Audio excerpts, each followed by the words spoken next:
Belki bende aslı bozuk deme şu insana ya dost, dost, dost.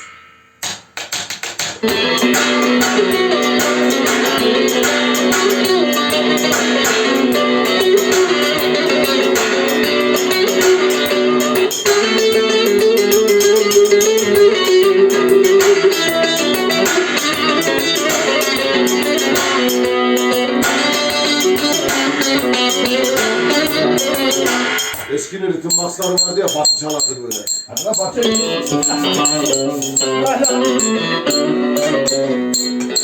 Yazımızı felek yazdı Mevla'dan değil.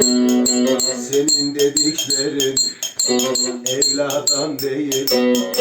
Her hata suç bende, bende Yaşar'da değil. Asla bozuk deme gel şu insana ya dost, ya dost, dost.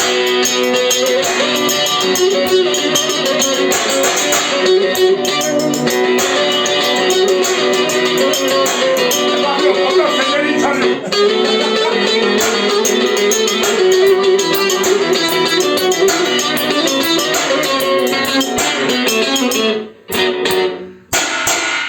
Gördün mü? Ne biçim çalıyor?